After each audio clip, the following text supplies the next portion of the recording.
That brings us to pillar number 2, picking a great spot to take this girl.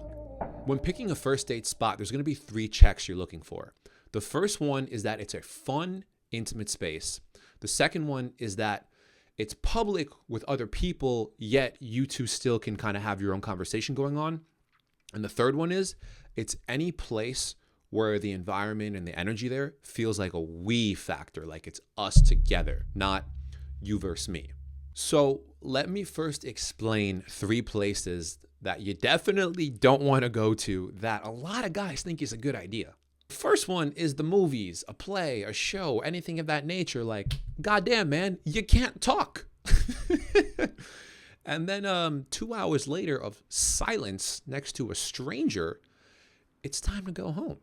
Listen, down the road, that's cool, but it takes a few dates to be comfortable in dead silence next to somebody right next to you. Second place you want to avoid is a fancy dinner on the very first date. First thing about a fancy dinner that doesn't set the right tone is it might create these unsaid expectations. Oh, because I'm buying you a porterhouse steak dinner and spending hundreds of dollars, I better get something in return. Like, you don't want the girl to be thinking those thoughts in her head. It's going to make her uncomfortable. And I'm sure you could relate to this. I can't think of anything more brutal than having to sit in some fancy proper dinner with a complete stranger who I don't get along with, but we have to let this hour and a half, 2 hours go by because we're here and we signed up for this. You're just not putting the odds in your favor taking that route. And if you are on the older side, more mature side, this might be expected, but all I'll say is before that, have a coffee date, have a FaceTime date, have maybe a happy hour, 1 drink date, just to get that surface level of comfort with each other. That's very essential to make the intimate moments go well, as opposed to straight cold going into the 2-hour dinner with someone you've never spoken to. Now, the third place you don't want to go for a first date is your place. Listen, let me just say a few things out loud. You probably have twice the physical strength of this woman, and now you want to invite her to your house alone with nobody else there, and the door's locked? You want her to feel safe. You want her to feel comfortable. This is not the vibe. And also, if you just invite her straight to your place, it could give off these vibes of, I just want to have sex with you. And that might not sit right with some girls, and you might lose a chance with a good one just because that's how you chose to set the tone. So now, what are some great spots to go for the first date? There's going to be 4 categories of places here. The first category is going to be places that have alcohol involved. And man, that's just because alcohol can be a social lubricant and honestly slingshot the night into unexpected ways if you two are enjoying each other's company. And remember, earlier we said you want to build a we feeling between the two of you, so you don't just want to go to a crowded bar with tons of people. So the 3 places to look for are a happy hour, a place that serves like cocktails and tapas, like small plates you could share between each other, or going to a trivia night. Like if any of your local bars have some sort of trivia going on. Let's take a second to go through the beauty of each of those 3 options. With a happy hour, it's very low commitment. She could have 1 drink and just leave. So it's very easy for her to say, yeah, you know what? That sounds great. And if it ends up going well, you can get hammered, bar hop, end up going out to dinner after, whatever floats your boat. And with the small plates and tapas, it's great because you get to have your drink, but no one has to worry about getting too drunk because there's food. You're sharing these small plates. And there's 2 great things about tapas and small plates. The first one is the we vibe. You get to share them together. Ooh, what'd you think of this one? Maybe we should order another round of this one. That is a great chemistry building sequence right there. And also, when you're eating small plates, you don't have to worry about getting bloated, having digestive problems, and everything that can extend out of there. You don't want, that's not sexy for a first date. She doesn't want to feel that way, and you definitely don't want to feel that way. And lastly, with the trivia night, man, the second you walk in that place, it's war. It's you and your date versus all the other teams in trivia. So instantly, it's like you guys are a team. You're in this together. That is a different kind of bonding activity that the others really can't apply to. And it's very easy to have good banter when there's questions, there's prompts, there's people you're competitive against. So very easy to have a good time. And but trivia, You could stay for 10 minutes. You could stay for 2 hours. It's totally up to you guys. Now, the second type of place to go out for a first date are going to be experiences that like let you wander at a nice pace together.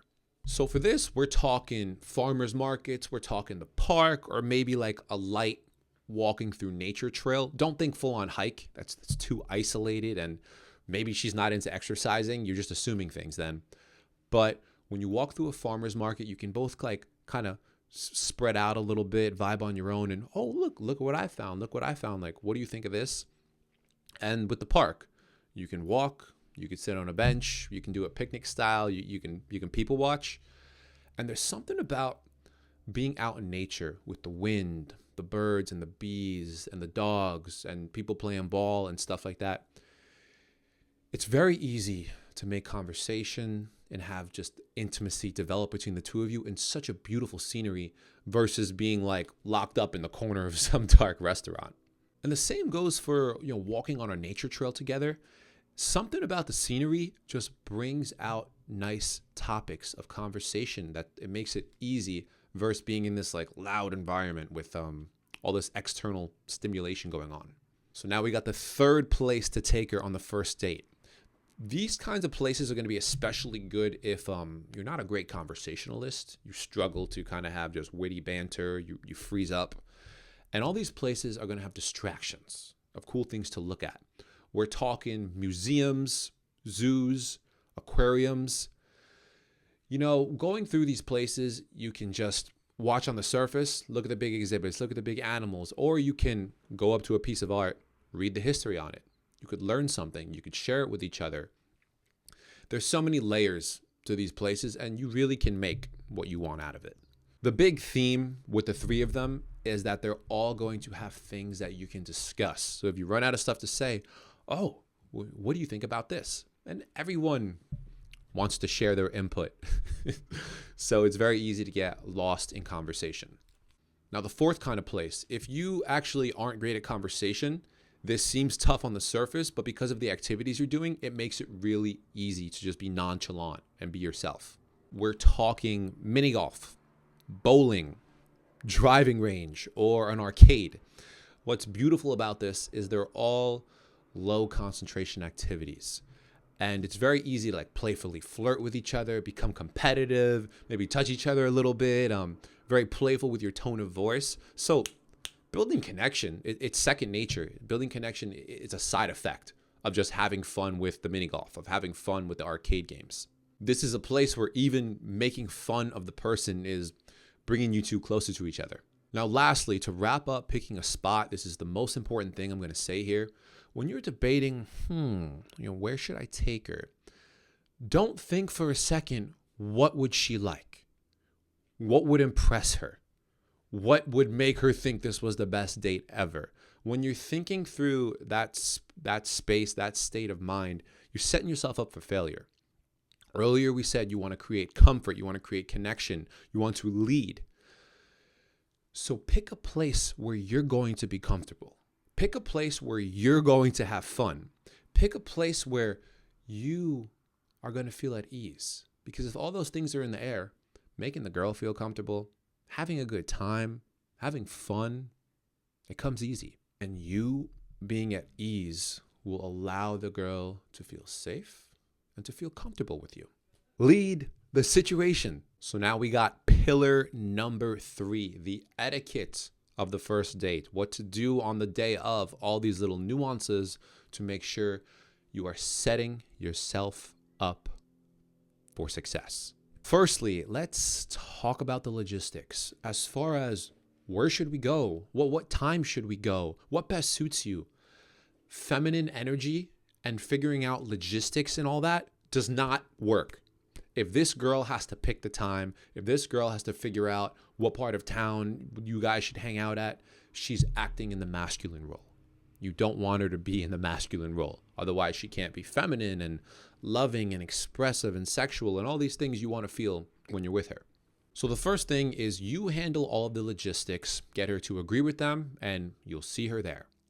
Now, little gentleman's pro tip when you're meeting up for the date, whether it's at a bar or at a venue, a mini golf place, like whatever it is, make sure you meet her outside in front. If you're there early, you can go inside, you can get the table, you can do whatever, but come back out to greet her at the front door. For example, if you're in a bar, don't make her have to go inside and get all anxious and try to figure out where you are. Same thing with any other venue. If it's a museum, if it's golf, get outside and be the person to lead her inside. Comfort, connection, you leading as the masculine role. Like, these themes are so consistent throughout all these pillars. When you exhibit leadership in all these little aspects, it creates such a warm energy. I feel safe around this guy. I'm glad it's a guy like this who's taking me out tonight. Now, the second thing here is we're talking about money, the financials. Guys, this is something that rich girls and poor girls, they see eye to eye.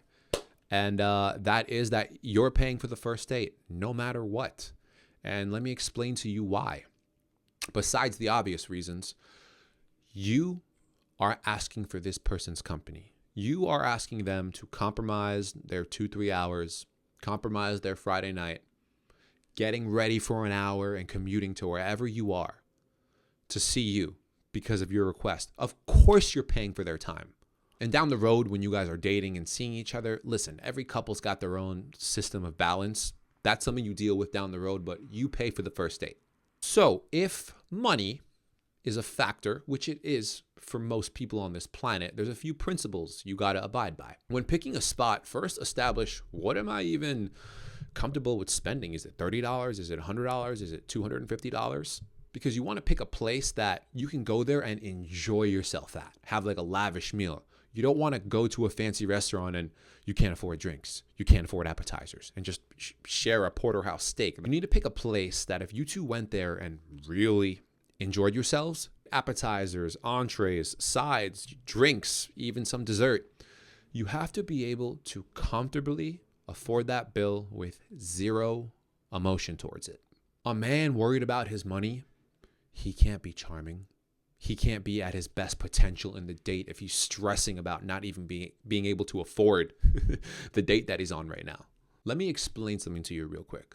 A fun time full of laughs at a place like Applebee's where everything costs $10, $15 is a much better time than some fancy 5-star restaurant where you're stressing about worrying, is she going to order another cocktail, or I hope she doesn't order the market price, seafood linguine.